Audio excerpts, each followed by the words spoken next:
let me welcome on the stage Kevin Smith.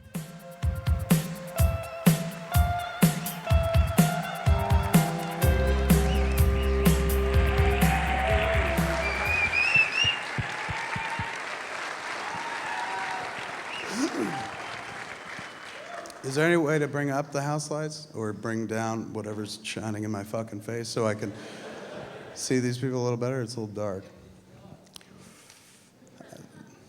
Apparently not.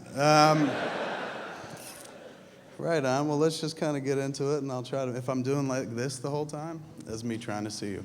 We'll start here, we'll go there, we'll go there, and we'll go there. So whoever it is, lead us off. I wonder if we could start off with the infamous Hayden Christensen story.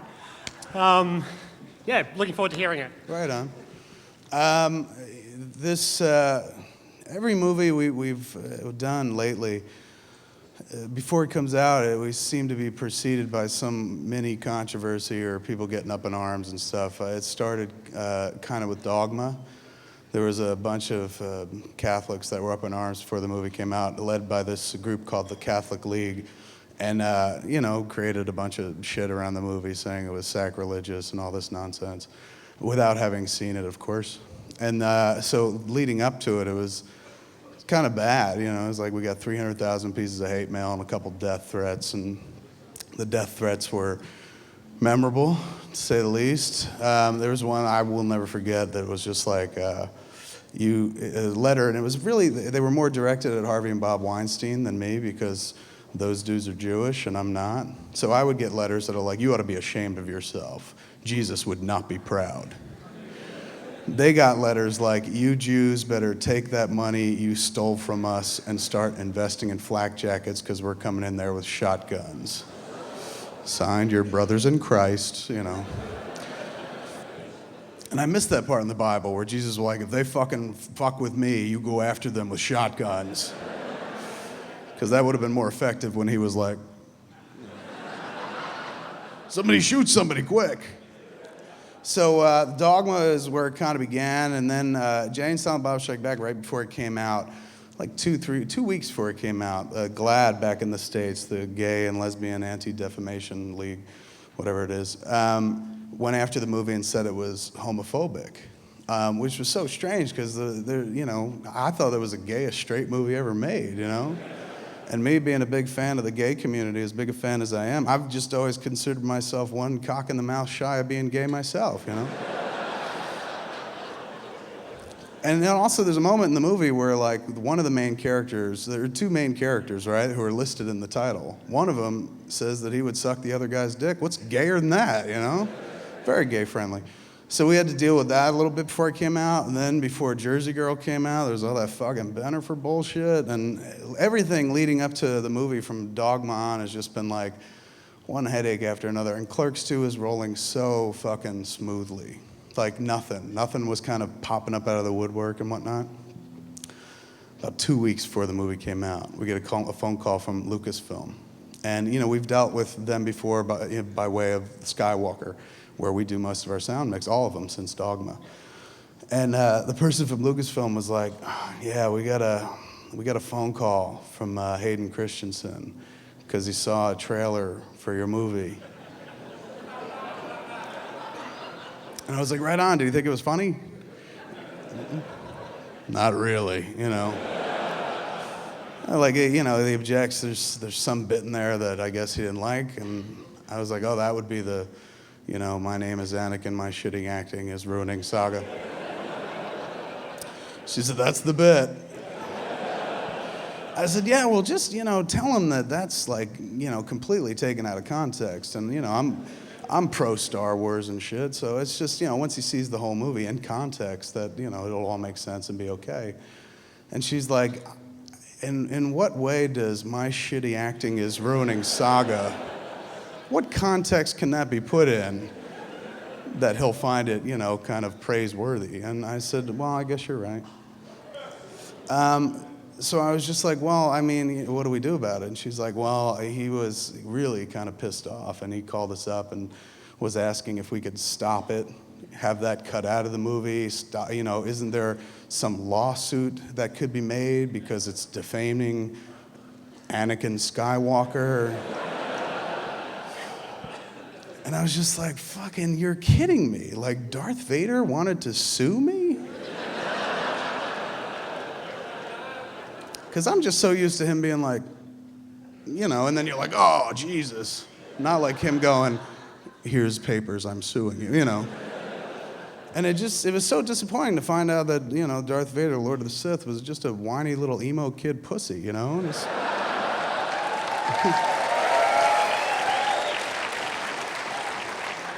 And I get it, nobody likes to have a shot taken at him, but, you know, it's all in good fun and shit like that, and I've taken him many a shot and whatnot, but it was just kind of strange to think that he watched that trailer and was just like, no!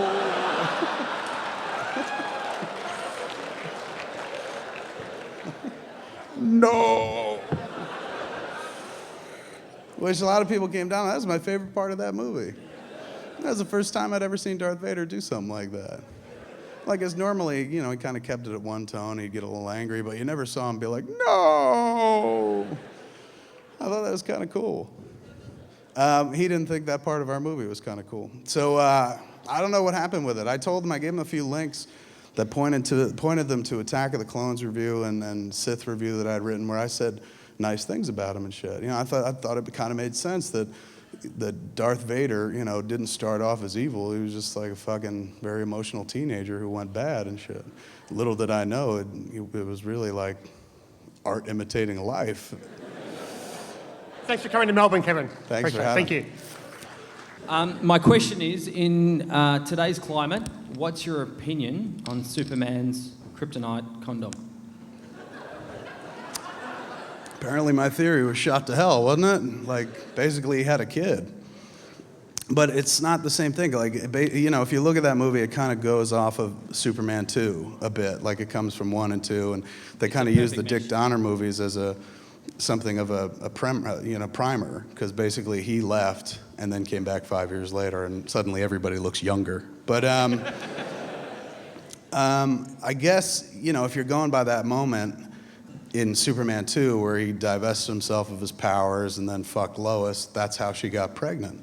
But then at the end of the movie, he kisses her so that she forgets everything that happened.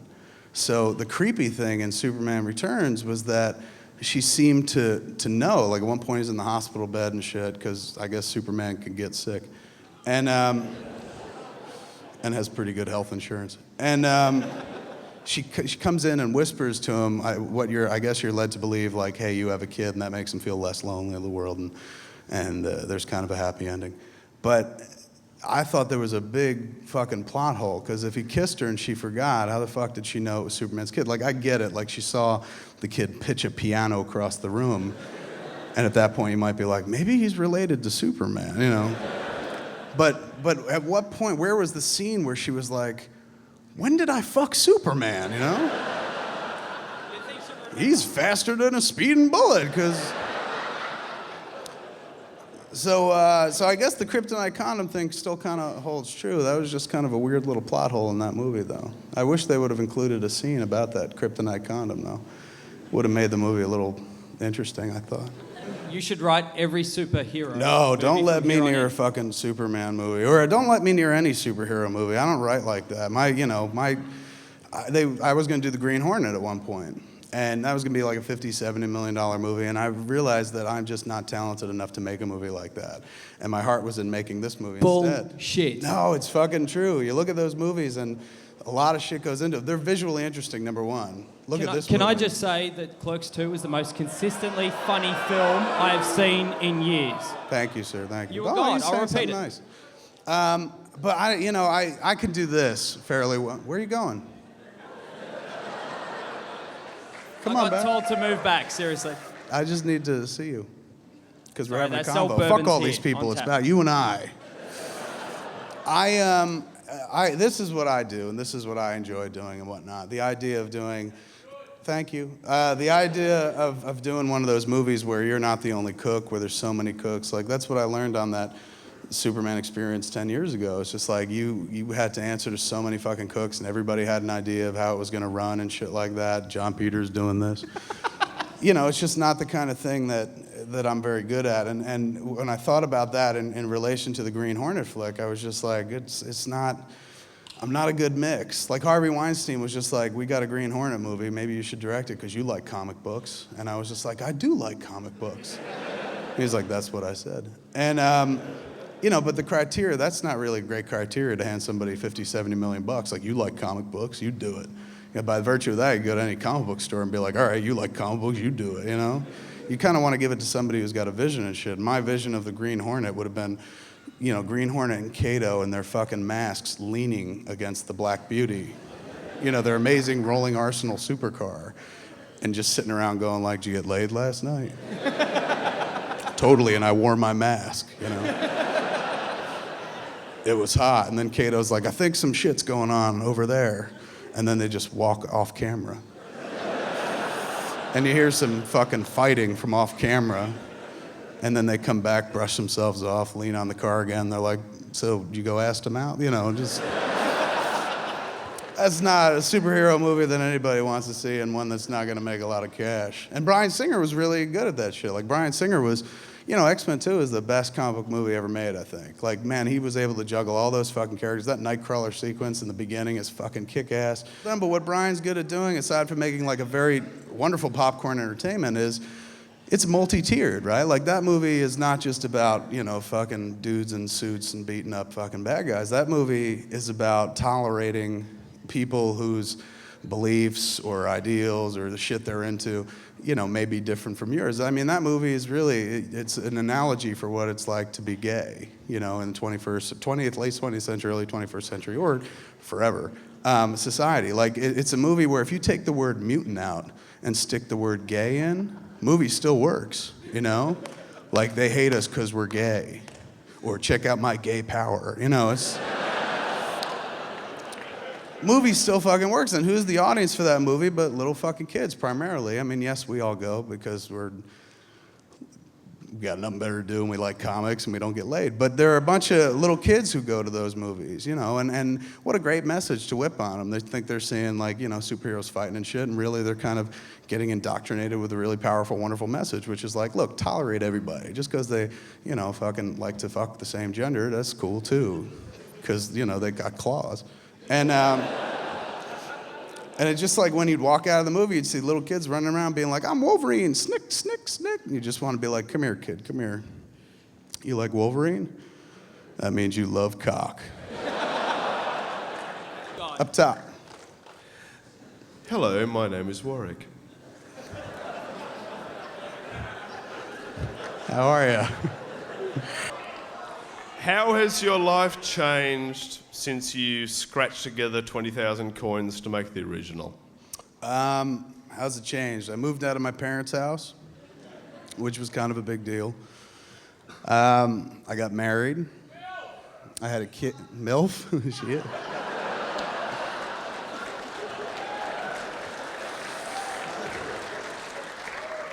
I agree with you, sir. She's a mother I like to fuck. There was that. I had a kid. Where'd you go? Well, get up. Don't sit down. Rock the mic. They won't let me do the mic so I can sit down.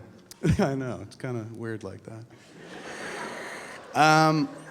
What else has changed? Had a kid. Got to make a few more movies and shit like that. Other than that, though, no, I mean, I've been afforded the opportunity to do some. There you go. You can work it to the seat. I'll wait. The problem is, like, once you sit down, I can't see you. You got to stay in the light. Go to the light. Rush over, children. There you go. What else has changed? I never got to come to Australia before the movie, so that's changed. I didn't really go much of anywhere before the movie. And then people kind of say, yeah, come out here. And I'm like, all right.